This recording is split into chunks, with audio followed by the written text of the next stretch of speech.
My name is Kennedy, 35 years old, living alone in the suburbs of Boston. That night, I was having a late dinner when my phone buzzed, a voicemail from my niece, her voice trembling against the sound of the howling wind. Auntie, Mom got pushed outside, the door's locked, Harper's crying, there's blood. I froze. Outside, the snow was coming down thick. A level 4 blizzard warning had been issued. The whole state was sheltering in place, and yet my biological parents, the very people who preached virtue and family values, had thrown my sister and her two small children out into the storm. No coat, no explanation, not a shred of humanity. Have you ever been pushed aside by your own family? If this story strikes a chord with you, leave a comment below. Hit like if you've ever chosen what's right over staying silent. And don't forget to subscribe to the channel, because what happened after that night tore the mask off an entire powerful family. I was born into a family where everything had to be perfect to the point of suffocation. My father was the pastor of the town's largest church, always in sharp suits, speaking with moral authority and a stern gaze. My mother was a grade school teacher, her hair always in a tight bun, her voice soft but never allowing softness from anyone else. To outsiders, they were the picture of the ideal American family, disciplined, upright, peaceful. But inside that three-story wood-paneled house, perfection was just a mask. We weren't allowed to make mistakes. We weren't allowed to ask questions. We weren't allowed to show what really went on behind closed doors. I was the middle child. Emily was 3 years younger, and Hope was the eldest. Always knowing the right things to say, doing the right things, dressing the right way, and living within the right lines. Even in high school, Hope was chosen to be the spokesperson at church events and helped Mom teach during summer Bible school. I was the opposite. I didn't know how to pretend. I loved painting, loved how the light spilled through windows and how brush strokes defied structure. That was wrong. I remember the way my father stared at the painting I made when I was 16. A dreamlike scene with messy lines. He tore it apart in front of me and said just one thing: don't let this nonsense distract you from God's path. I went to medical school because it was what the family wanted, trying to live as a second version of Hope. But in my third year, I dropped out. Not because I couldn't handle the academics, but because I couldn't bear living someone else's life. I had hoped, maybe naively, that I'd be understood, or at least heard. But when I told them, my father didn't say a word. He stood up, walked around the dining table, and slapped me across the face. "You're a disgrace to God," he said, like I was a stain that needed scrubbing off. I left home that night with a few clothes, a suitcase, and a couple tubes of paint. I thought Emily might come with me, but she only stood at the staircase, hugging her small frame, eyes red, lips silent. Emily had always been the agreeable one. Quiet, obedient, always trying to please. As a child, she'd pull out chairs for Mom, make tea for Dad, and read scripture with Hope every Wednesday night. I once believed she genuinely bought into everything they taught. But later I realized it was a survival shell. Emily had no choice. Leaving would mean having nothing, and when she got married at 23, it was like our family exhaled, as if they'd finally slotted her into the mold they'd always expected. Her husband, Matthew, was once introduced by my father as a God-fearing man with a stable job who knows how to care for a family. I met him only twice. Once at Hope's wedding, he gripped Emily's wrist too hard when she accidentally spilled wine. The second time, when Emily visited me in Boston for a short weekend. She wore long sleeves in the middle of summer, and when I gently tugged the cuff, she flinched. There was a dark bruise on her wrist. "Just clumsy," she said, smiling with her mouth while her eyes looked away. I called home after that. I spoke with my mother. She was silent for a long time, then said, "A wife's duty isn't something others should meddle in. Your sister needs to learn how to keep her family intact." After that call, I shed every last illusion. To them, Emily was the final image of the ideal family. She couldn't be allowed to fall apart. Years passed.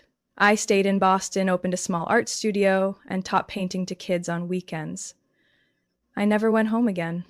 Thanksgiving and Christmas calls were brief, polite, never more than 3 minutes. But I kept tabs on Emily through social media and old friends. I knew she had 2 daughters. Chloe and Harper, and that Matthew left after a heated fight last April. Emily filed for divorce. That's when things began to crumble. I found out she had applied for legal aid to gain custody while temporarily unemployed. The application was denied, no clear reason. I asked someone I knew in the court system to check. The person who flagged not qualified on the file was Hope, my older sister, now working as an attorney at our father's office.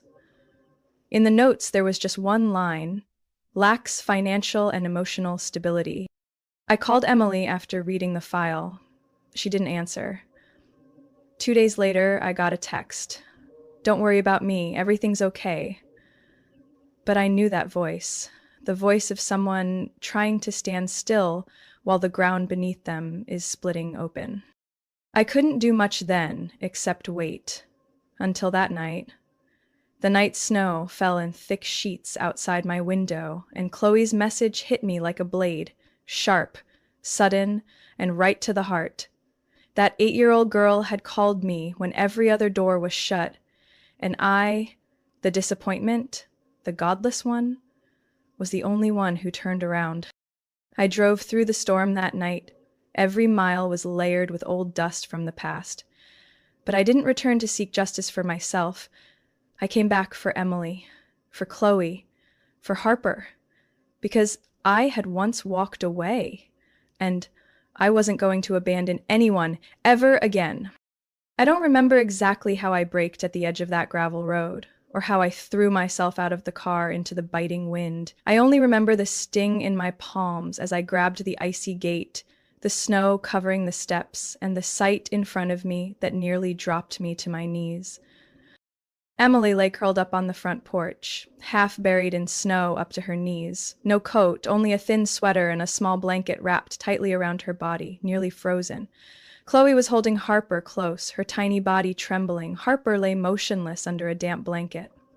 I rushed forward, my knees sinking into the snow, trembling as I knelt beside them. "Emily," I whispered, touching her cheek, ice cold, lips pale. Chloe looked up, her eyes wide, cheeks raw from the cold, her voice barely audible. Auntie Kennedy." I took off my hat, wrapped it around Harper's head, then covered Chloe with my scarf. My hands shook from cold and fury. As I pulled Emily's arm to add more warmth to the girl's, I saw a long bruise trailing down her arm. Her knees were scraped, dried blood clinging. That wasn't from falling. That was from being dragged. I shouted toward the house, "Is anyone in there? Help!" No response, but I could see the living room lights were on. The curtains swayed slightly. I couldn't tell if it was the wind or a hand pulling back. I fumbled for my phone and called 91111. The dispatcher's voice cut through the blizzard in my ear like a lifeline. "We need an ambulance immediately. 1 adult and 2 children. Signs of severe hypothermia. Address is..." I read out my parents' home address, bitter and surreal. I set the phone down and sat on the porch, holding on to those 3 fragile bodies trying to survive, while the people who shared their blood were just steps away inside a warm house. No one came out. No one opened the door. That house just stood there, silent, as if nothing had happened. I pulled Emily closer, holding her frozen body with everything I had, rubbing Harper's hands, whispering to Chloe, "Hang in there, sweetheart. I'm here. It's okay now." She nodded. Her tears had long dried, but her eyes stayed locked on the front door like she was still waiting for a miracle. The sound of sirens pierced through the snowstorm. When I saw the red lights coming over the hill, I finally exhaled, though my throat was still tight. A neighbor, Mr. Buckley, who had lived across the street since I was in high school, quietly approached. At first, he didn't say anything, just looked at us. Then he knelt and said, "You should check the footage from my doorbell camera. Last night, there was an SUV parked out here for over an hour, lights off. I saw people going into your parents' house, not family." I looked at him, hand gripping Emily's sweater. "You mean strangers?" He nodded. "Around 10 o'clock, before the snow picked up. They brought something with them. I couldn't make it out through the snow, but later I saw your father open the door. A large man walked out with a child. Not either of these two. Then Emily was pushed outside. The door shut. My stomach dropped. I didn't fully understand what he meant, but puzzle pieces started shifting in my mind. You're saying there was another child? He didn't answer right away. I'm not sure, but I think so. I saved the footage. When you're done at the hospital, come by. I'll show you. At that moment, the medics rushed in. I stepped back immediately, making way for them. They quickly wrapped thermal blankets around the mother and children, secured oxygen masks, and lifted them onto stretchers. I stood up, took a few steps back, soaked to the bone. One of the responders turned to me and asked, "Are you coming with us?" I nodded. Before stepping into the ambulance, I glanced back at the house one last time. The lights were still on, the curtains still swayed gently, and the door remained shut. But I knew someone was standing behind it. Someone had witnessed everything and chose to do nothing. I climbed into the ambulance, still clutching the scarf. Emily had knitted it for my 20th birthday. I hadn't come home that year, only received a package with that scarf and a small handwritten note. Wherever you are, I believe in you. Now it was my turn to believe in Emily. And I wouldn't let anyone erase her from this family. No one. I curled up on a hard plastic chair in the emergency wings hallway, my coat still damp with melting snow, my palms trembling no matter how hard I tried to stay calm. The ER door remained shut, the red light above it flashing in heavy, unrelenting pulses. Harper was taken in first. The nurses didn't say much, only repeating the same word, critical. Chloe had been wrapped in thermal blankets and taken for evaluation. Emily lay on the third stretcher, eyes closed, her chest rising gently beneath the oxygen mask.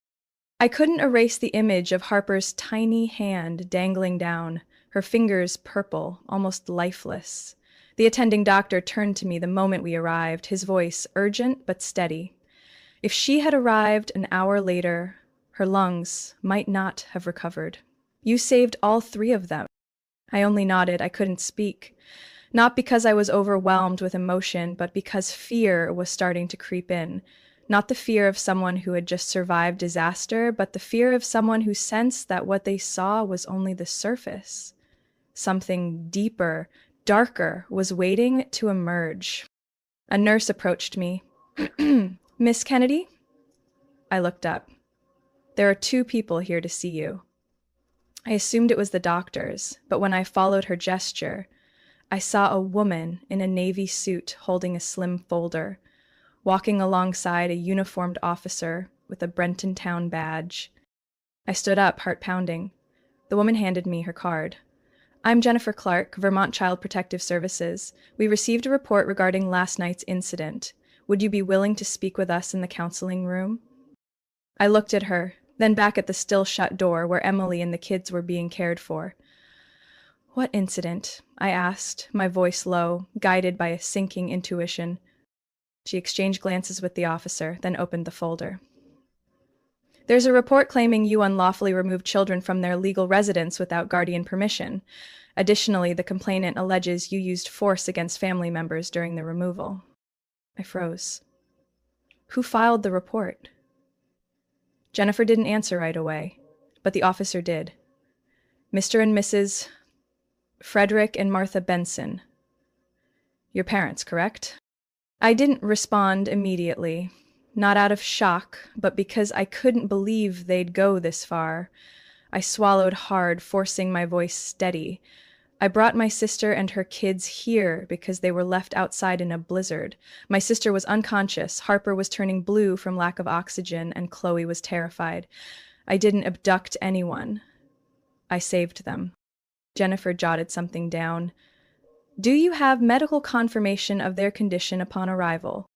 "Yes," asked the attending physician. "They saw it all. And if needed, I can request footage from the neighbor's security camera. He told me it captured everything." She paused. "Good. We'll contact the hospital for cooperation. But for now, we have a legal obligation to clarify custody. According to temporary records, Mr. and Mrs. Benson are listed as the children's provisional guardians due to a denied petition filed by their mother last month. It felt like a bucket of cold water had been dumped over my head. Emily never mentioned they had custody. Jennifer studied me for a moment, then said gently, "We need to verify that. But if the Benson guardianship was approved, then by law, removing the children without consent may be viewed as a violation." I stayed silent. Inside, I was screaming. But I couldn't lose control. Not here, not now. The officer gave a slight nod, as if signaling that cooperation would ease things. I turned to Jennifer. "I'll answer any questions. But first, I need to know if my sister and the kids are safe. Has Harper stabilized?" Her expression softened slightly. "According to the doctors, her condition has improved, but they're still monitoring her closely." She closed the folder. "We'll meet with you in room 214 in 30 minutes. Officer Ramos will accompany us. If you need legal representation, we can wait." I nodded. They walked away. I watched their silhouettes fade down the hall, my hand gripping the scarf so tightly my knuckles turned white. I sank back into the chair.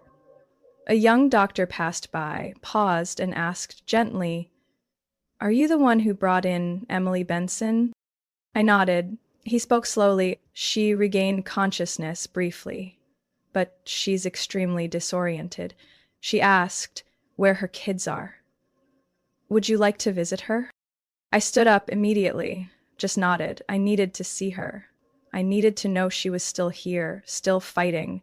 But more than anything, I needed to know she still believed in me. I didn't know when this legal scheme had been put into motion, but it was clear this wasn't just a family dispute anymore. This was a chess match, and I had been pulled into the game long before I even realized it. I left Emily's hospital room with a heavy heart. She was still weak, her heart rate stable, but her mind hadn't yet escaped the fog. When I held her hand and whispered that the kids were being cared for, her eyes remained shut, her cracked lips trembling faintly. I didn't tell her about the meeting with CPS, not because I wanted to hide it, but because I couldn't bear to add more weight to shoulders that had just escaped the storm. As soon as I stepped outside the hospital, I called Alana, a former colleague from the art gallery, now a clerk in the Windham County Courthouse. She picked up on the second ring. "Alana, it's Kennedy. I need your help. Can you look into something for me? It's about Emily's custody case and the kids. There's talk my parents filed for temporary guardianship. Can you confirm that?" There was a pause on the other end, then a sigh. I heard whispers. "Give me a minute to check the internal records." 15 minutes later, she called back. Her voice had dropped an octave. "I just went through the system. Not only did they file for temporary custody, but they also attached an appendix describing Emily's psychological state. They claimed she suffered from severe postpartum depression and had exhibited harmful behavior toward herself and the kids." I nearly shouted into the phone. "That's not true." "I know," Alana said quickly, "but they even included a recording, about 2 minutes long. In it, Emily allegedly tells someone she feels overwhelmed, doesn't want to see her baby, and wishes she could disappear." I shut my eyes, breath growing ragged. "That's an edited recording, I'm certain. Emily once told me our mother secretly recorded her right after she had Harper, when she was sleep-deprived for days. She wasn't okay then, but she never harmed anyone." There was a pause on Alana's end. "Kennedy, I don't know if you want to hear this, but I also checked your family's property records. Something's wrong." I slumped over the steering wheel, gripping the phone. "Tell me." 2 months ago, Hope, your sister, acting as legal representative for your parents, signed documents to transfer management of the Family Farm and Scholarship Fund to a new legal entity, a nonprofit organization she co-founded. I went numb. What organization? They named it the Benson Renewed Family Foundation. Sounds nice, doesn't it? But the entire estate has been transferred under that entity's name, no longer tied to individual heirs. That includes the land, their shares in your parents' retirement fund, and the full cash reserve of the long-standing charity fund. You know, the one you built through those auctioned paintings? I leaned back in the chair, my head spinning.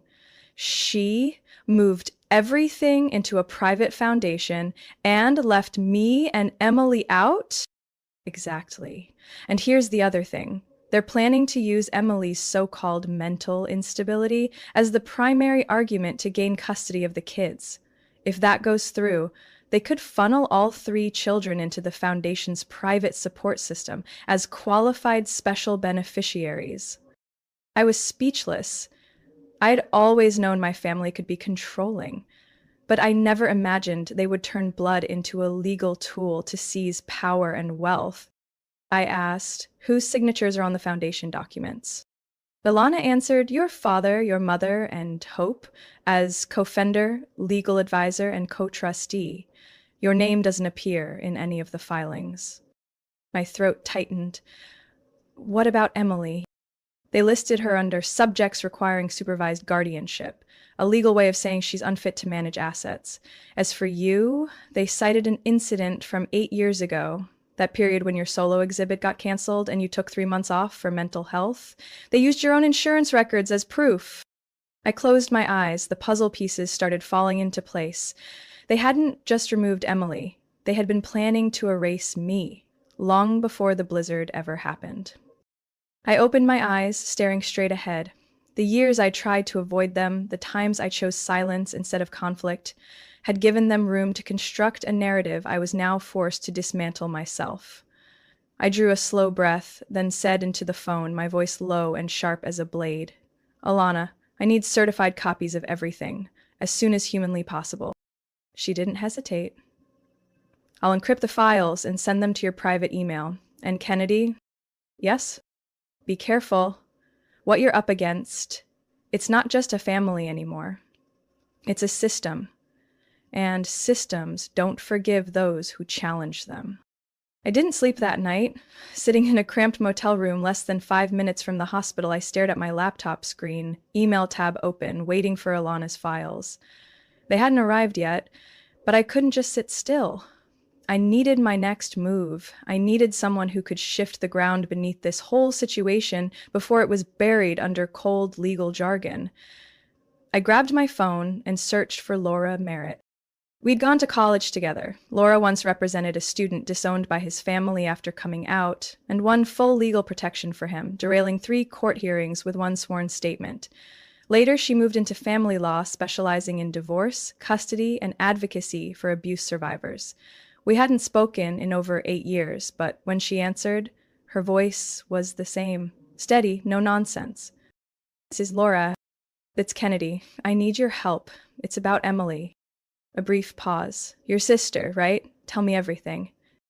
I told her, from the blizzard, Chloe's message, Harper's condition, the dead silence from the house, to the documents Ilana had uncovered.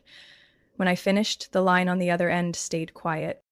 Wara, you need to come to my office first thing tomorrow, bring everything, and Kennedy, do you have any video evidence? I remembered Mr. Buckley's words. There might be. The neighbor across the street said his security camera caught what happened that night. Don't let anyone tamper with it. Get it pulled immediately. You'll need a solid IT expert who can verify authenticity if this goes to court. Sam came to mind instantly, the guy who'd helped me recover encrypted files during a gallery copyright dispute. Sam wasn't a black hat hacker. He worked with nonprofits, specializing in digital security and abuse cases. I called him right after Laura.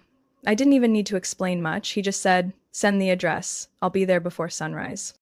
The next morning, the 3 of us met at Laura's office, a weathered red brick building near Brattleboro Town Hall. Sam showed up with image forensics tools and a portable drive.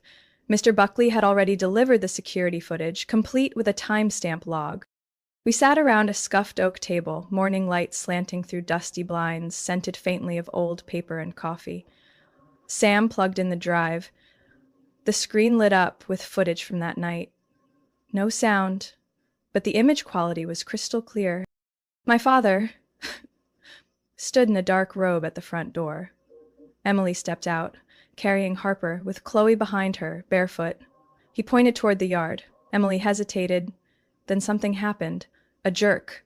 Harper nearly slipped from her arms. Chloe fell face first into the snow. My father grabbed Emily by the shoulder and shoved her. She slipped down the steps, her elbow slamming into the ground. The door slammed shut. I turned away, my fists clenched so hard my knuckles went pale. Laura inhaled sharply. That's indisputable evidence of forcibly removing someone from a residence during dangerous weather, witnessed by minors, causing injury, and the perpetrator is currently seeking legal custody. We can file an emergency no-contact order. What about Hope? I asked. Sam was scanning backup files from the law office where Hope worked. His fingers moved fast. There's a chain of internal emails between Hope and your mom, dated November 18th. Here. He projected the email on the screen. Mom, if we let Emily carry the third child to term, this whole thing collapses. The current system doesn't allow all three to qualify for special guardianship status if she retains legal rights. Push the paperwork through before December. I'll handle the county court filing. Kennedy isn't a threat. She's never held a role in our legal family structure. I read it word by word like chewing glass. Laura didn't hesitate. She pulled a packet from her drawer and began filling out forms. We're filing for an emergency protective order for Emily and the children. I'll also initiate countersuits for family abuse, evidence tampering, and violations of Vermont's juvenile protection statute. I nodded without hesitation. Laura signed the final form.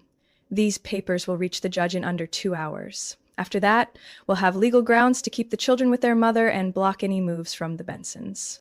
I looked at her, my voice quiet but firm. Thank you for not asking me if I'm sure, because I've never been more certain of anything in my life. I walked into the courtroom in a soft tan coat, hair tied back, the morning sun cutting through the tall windows and brushing my shoulders like a reminder. Every step I took today would be seen, recorded, not just by the judge and attorneys, but by the faces behind the gallery benches, the local reporters, church community members, even a few neighbors who once smiled politely at me during last year's Christmas Eve service. They came for the rumors, but today they were about to witness the one thing my family never wanted anyone to see: the truth. Laura had warned me beforehand. Stay calm, be clear, no dramatics. You're not here to beg. You're here to set the record straight. I nodded back then, but now, seeing my parents already seated across the table, Dad in his familiar navy blue suit, Mom wearing the beige scarf she always used when she wanted to appear composed, my throat suddenly went dry. They didn't look at me. Not once. The hearing began promptly at 8:30 a.m. Judge Patterson, an older man with silver hair and a slow yet commanding voice, reviewed the reasons for the session: an emergency petition for guardianship filed by Mr. and Mrs. Benson, my countersuit as the temporary guardian, and submitted evidence of endangerment toward minors. My parents' attorney, Mr. Halcombe, was the first to rise. Your Honor, we submit a certified copy of a 2018 document in which Miss Kennedy Benson voluntarily relinquished all roles related to family guardianship due to mental health concerns. The document bears her signature and notarization. He placed the file on the table. I didn't move. Laura calmly retrieved an envelope from her briefcase and laid it on our side of the table. Your Honor, Laura began, not loud, not aggressive, but each word sharp like wind slicing through paper. We had that signature examined by a forensic specialist. The conclusion: the signature does not belong to my client. Furthermore, at the time this document was allegedly signed and notarized, Miss Benson was attending an art symposium in New York, almost 200 miles from the notarization location. The judge looked up. Do you have verified proof of this? Laura nodded. We're calling a witness, Mr. David Kaplan. A middle-aged man stepped to the stand, wearing a security guard uniform, his graying hair neatly combed, shift log in hand. He spoke plainly but with confidence. I'm the night guard at the Hudson Convention Center. Ms. Benson arrived the evening before, remained on site throughout the exhibit. I personally checked her badge the following morning. She did not leave the premises. The judge gave a slight nod. Laura continued. In addition to this testimony, we have extracted security footage from the venue's entrance and confirmation emails from the symposium organizers. Ms. Benson signed the attendance sheet at 10 a.m., the same hour the forged document was supposedly signed. The air in the courtroom seemed to pause. I looked directly at my mother. Her eyes never left the table. Her fingers tightened slightly on the edge of her scarf. A small motion, but I recognized it. It meant she was unsettled. Mr. Halcombe tried to maintain his composure. Then my clients, Mr. and Mrs. Benson, must have been misled. We'll investigate the true origin of that document.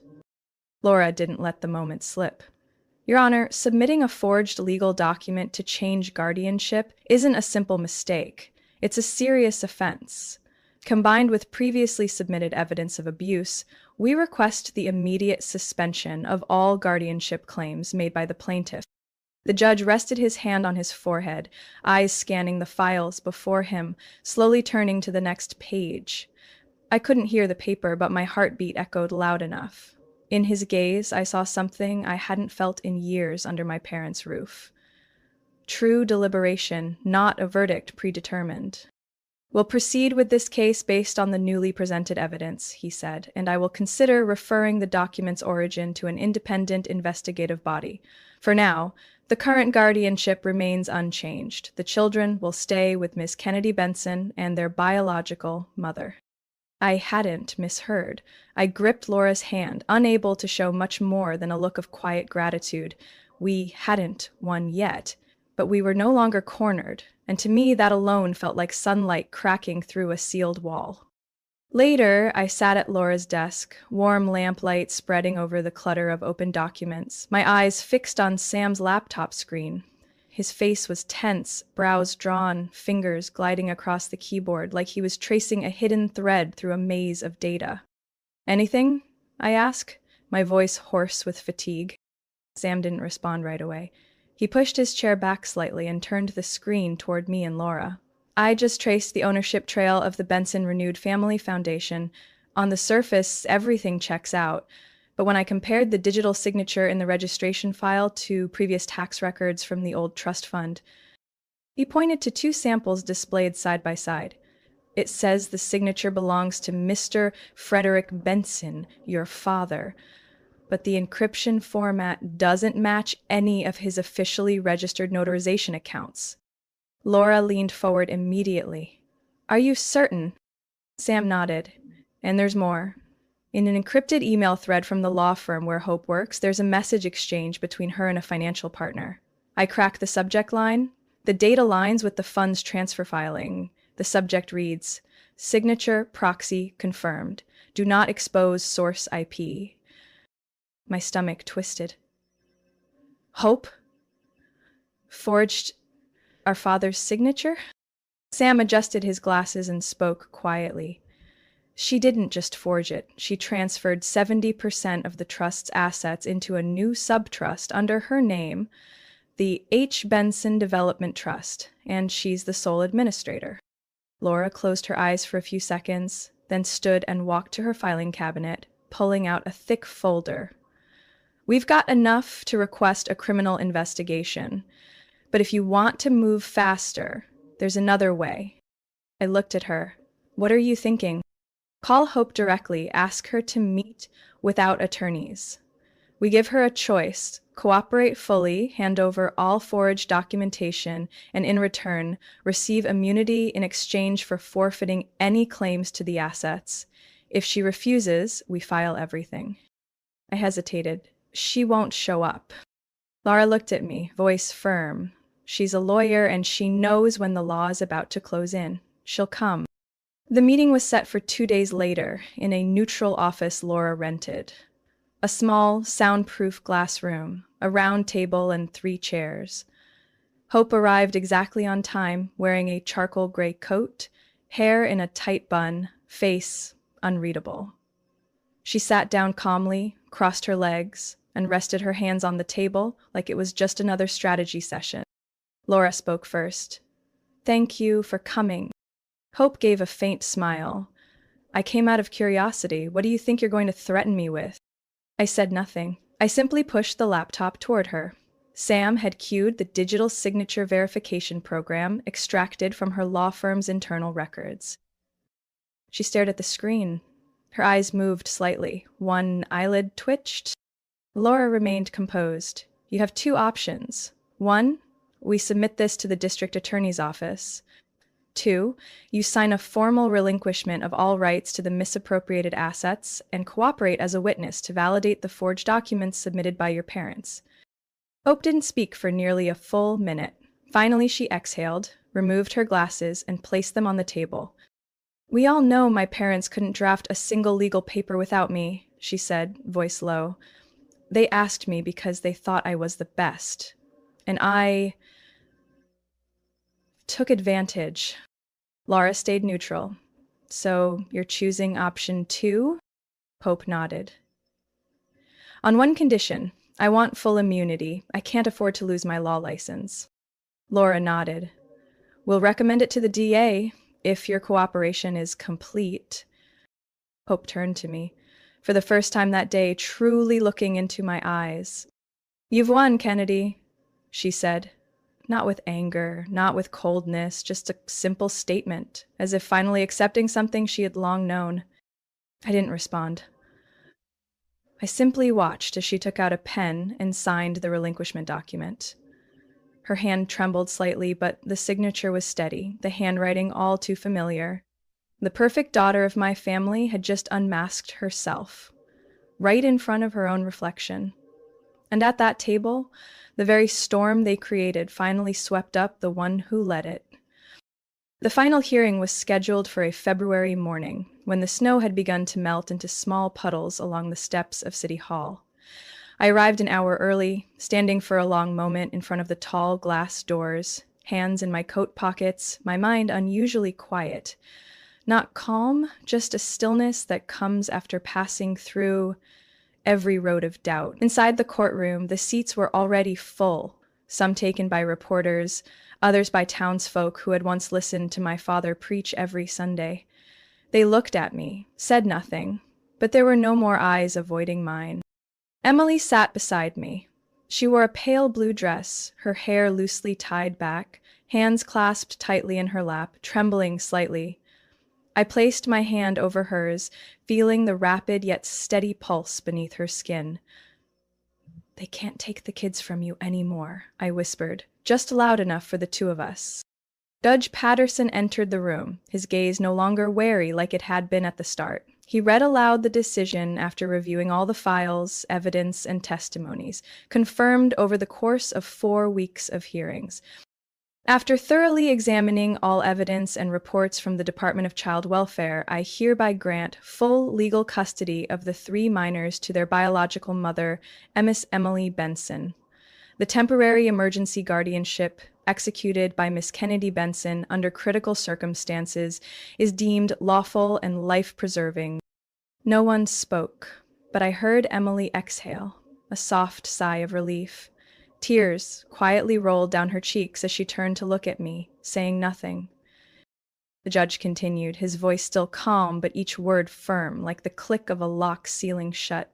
As for Mr. Frederick and Mrs. Martha Benson, due to actions threatening the safety of minors, this court revokes all custodial rights and temporarily suspends visitation privileges. Should either party wish to regain future contact, they must complete a supervised psychological treatment program and undergo reassessment for child-rearing competency as per state regulations. I glanced across the aisle. My father sat upright, lips pressed tightly, eyes fixed on the small cross behind the judge's bench. My mother bowed her head, hands clutching her beige scarf like it was the last thread holding together the image she'd tried so hard to maintain. But it wasn't over. Lord Rose. Your Honor, we submit a notice regarding the preliminary findings from the Vermont Bar Ethics Committee concerning Ms. Hope Benson. The judge nodded. Laura handed over the documents. During the investigation, Ms. Hope Benson admitted to forging signatures, illegally transferring assets from the family trust, and exploiting a charitable organization for personal gain.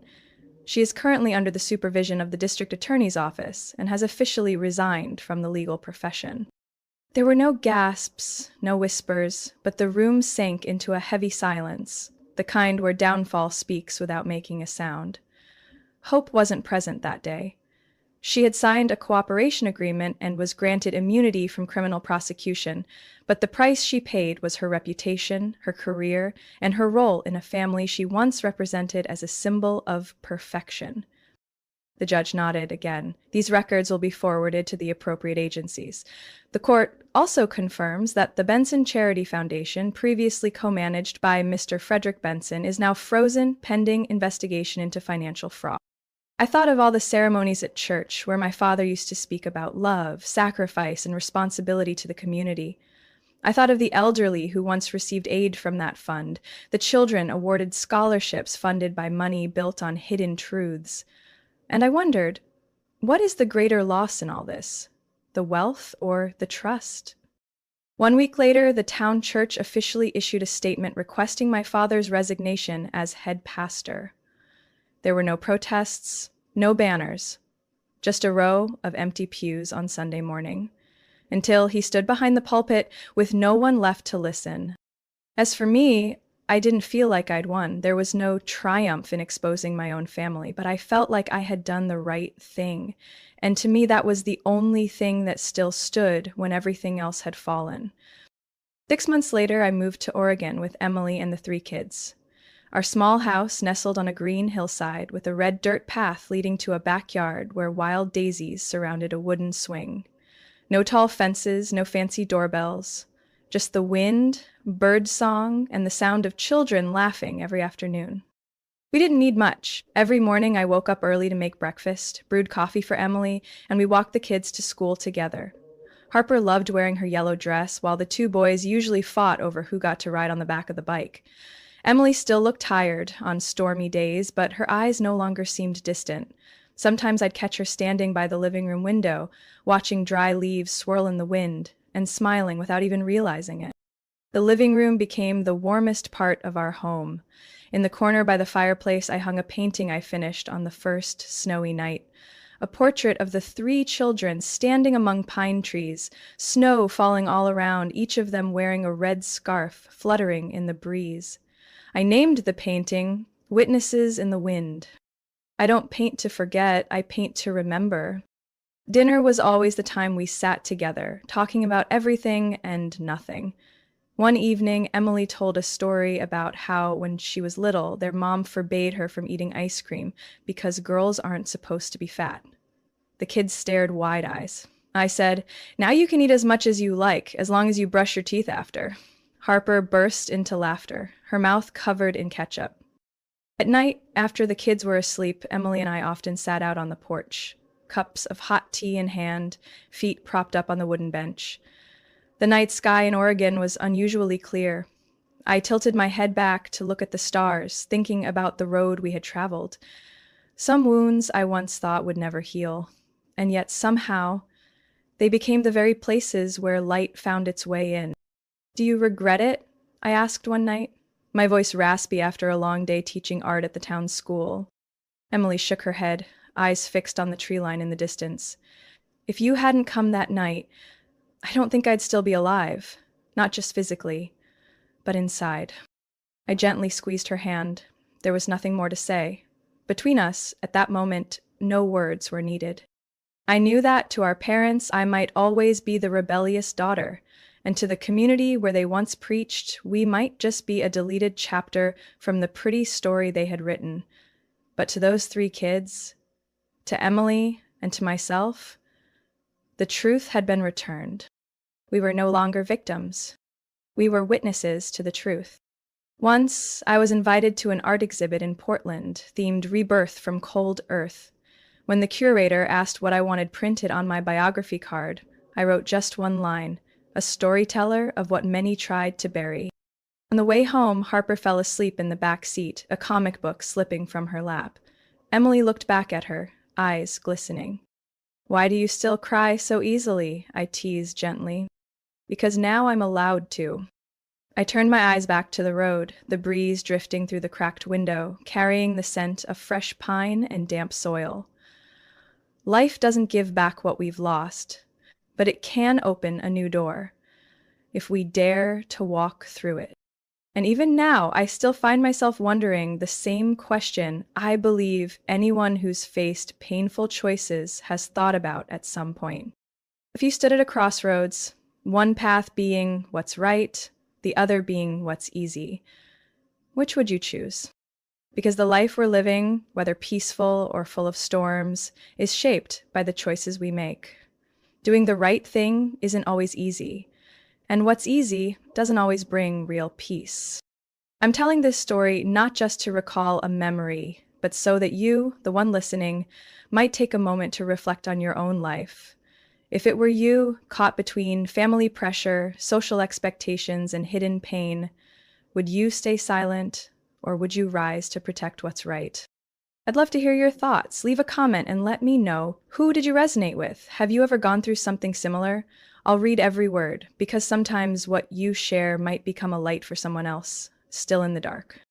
And if this story touched something deep inside you, follow the channel so you don't miss the next journeys to come. There are still stories waiting to be told, hidden corners inside seemingly perfect families, and truths buried beneath what we call tradition.